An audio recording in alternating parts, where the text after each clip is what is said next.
بلغ عنی ولو آیہ، پہنچا دو چاہے ایک ہی آیا کیوں نہ ہو۔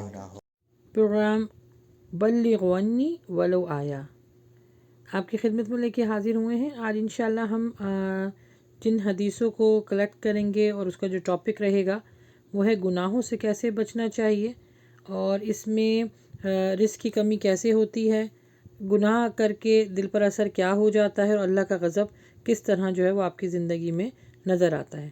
تو آئیے حدیثوں کو جمع کرتے ہیں۔ یہ ترمذی اور ابن ماجہ میں آپ کو حدیث مل جائے گی کہ مومن جب گناہ کرتا ہے تو اس کے دل پر ایک سیاہ دھبا ہو جاتا ہے، یعنی لگ جاتا ہے۔ پھر اگر وہ استغفار کرتا ہے تو اللہ سبحانہ تعالیٰ اس کے دل کو صاف کر دیتا ہے۔ لیکن اگر گناہوں کی کثرت ہوتی ہے، جتنی گناہوں میں کثرت ہوگی اتنا ہی دل سیاہ ہوتا جائے گا، اور پھر وہ اللہ کی معرفت سے دور اور شیطان کی دوستی کو قبول کر لے گا۔ ایک اور حدیث ہے، اللہ کا غضب، اپنے آپ کو گناہوں سے بچاؤ کیونکہ گناہ کرنے سے اللہ تعالیٰ کا غضب نازل ہوتا ہے۔ گناہ کرنے سے دل پر زنگ لگ جاتا ہے اور استغفار کرنے سے اس کی صفائی ہو جاتی ہے۔ رزق سے محرومی کب ہوتی ہے؟ جب آپ گناہ کی کثرت کو بڑھا دیں، یعنی گناہ جب برائی کو برائی جاننا چھوڑ دیں گے تو پھر وہ آپ کو گناہ کی طرف لے جائے گا، اور اس سے اللہ سبحانہ تعالیٰ ناراض ہوتا ہے، اور جن لوگوں سے ناراض ہوتا ہے سب سے پہلے ان کے لیے رزق کے دروازے کو بند کر دیتا ہے۔ لعنت کے اسباب، نبی صلی اللہ علیہ وآلہ وسلم نے فرمایا، صحیح مسلم میں ہے کہ لعنت فرمائی ان لوگوں پر جو سود کھاتے ہیں، سود لکھتے ہیں اور سود دیتے ہیں۔ تو ایک صحابی نے پوچھا، دینے اور لینے والے کی بات تو سمجھ میں آتی ہے، لیکن یہ لکھنے والے کی؟ تو اللہ کے نبی صلی اللہ علیہ وآلہ وسلم نے فرمایا، کیونکہ وہ برائی میں تعاون کر رہا ہے۔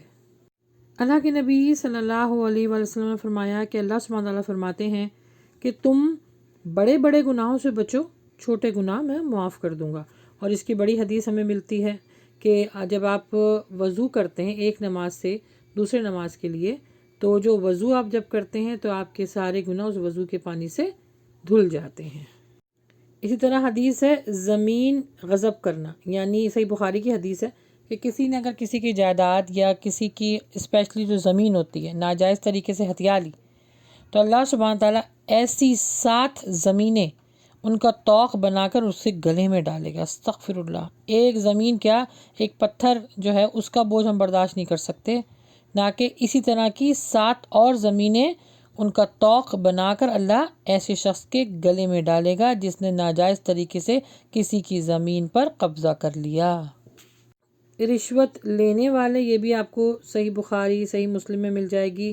شراب پینے والے، جوا کھیلنے والے، نشہ والی چیزوں کو استعمال کرنے والے، گانا بجانا اور زنا کو عام کرنے والے، جو بڑے بڑے گناہ ہیں، اللہ سبحانہ تعالیٰ نے فرمایا ہے کہ ایسے گناہ میرے غضب کو دعوت دیتے ہیں۔ بڑے گناہ کون کون سے ہیں؟ اللہ تعالیٰ کے ساتھ کسی کو شریک کرنا، ماں باپ کی نافرمانی کرنا، کسی کو تکلیف دینا، کسی کو بے خطا اس کی جان کو قتل کر دینا، جھوٹی قسم اٹھانا اور جھوٹی گواہی دینا۔ یہ صحیح بخاری کی حدیث ہے۔ پھر ایک اور حدیث ہے کہ گناہ سے توبہ کرنے والا ایسا ہو جاتا ہے جیسے اس نے کبھی گناہ کیا نہ ہو۔ اور ایک اور حدیث ملتی ہے کہ اللہ سبحانہ تعالیٰ فرماتے ہیں کہ مجھے وہ لوگ نہیں پسند یا وہ قوم نہیں پسند جو صرف اور صرف جو ہے وہ صراط مستقیم پہ چلے۔ اللہ سبحانہ تعالیٰ فرماتے ہیں آدم کا بیٹا خطا کار ہے، اور بہترین خطا کار وہ ہے جو گناہ کر کے توبہ کر لے۔ تو جو گناہ کرتا ہے انسان، اللہ کو اس وقت اتنا غصہ نہیں آتا جب وہ گناہ کر کر اکڑ جاتا ہے، یعنی توبہ نہیں کرتا، اللہ سبحانہ تعالیٰ کا غضب بلاتا ہے وہ۔ تو کوئی بھی گناہ آپ سے ہو جائے تو فوراً توبہ کریں، اللہ کی بارگاہ میں رجوع کریں، پلٹ آئیے۔ اچھا، یہ حقوق اللہ کی بات ہو رہی ہے۔ حقوق العباد کا یہ ہے کہ جب تک سے وہ انسان اس شخص سے سوری نہ کرے یا معافی نہ مانگے، روز محشر اس کو اپنی ساری نیکی، اپنی جتنی نیکی ہے سب اس شخص کے کھاتے میں ڈالنی ہوگی جس کا حق مارا ہے۔ ایک اور بڑی پیاری حدیث ہے، کیونکہ لوگ عموماً جو فرقے جو بنائے ہوئے ہیں 4 ہمارے ائمہ نے، اس میں لوگ کچھ لوگ یہ کہتے ہیں کہ ایک ہی فرقے کو فالو کرو، چاروں کو نہیں۔ اور یہ بہتر نہیں ہے کہ اگر آپ نے کوئی کام کرنا ہے اور اگر آپ کو کوئی حکم کسی ایک فرقے میں جو ہے وہ سخت لگے تو کسی دوسری طرف چلے جائیں جہاں پہ آسانی ہو۔ دیکھیں اللہ کے نبی صلی اللہ علیہ وسلم اس بات کی کتنی پیاری وضاحت کر رہے ہیں کہ جب آپ کو یہ صحیح بخاری کی حدیث ہے، حدیث نمبر ہے 3560، غور سے سنیے گا۔ رسول صلی اللہ علیہ وآلہ وسلم سے جب بھی دو چیزوں میں سے کسی ایک کے اختیار کرنے کے لیے کہا گیا تو آپ نے ہمیشہ اس کو اختیار فرمایا جس میں آپ کو زیادہ آسانی معلوم ہوتی، بشرط یہ کہ وہ گناہ نہ ہو، کیونکہ اگر اس میں گناہ کا تھوڑا سا بھی ایلیمنٹ ہوتا تو آپ اس سے زیادہ دور رہتے۔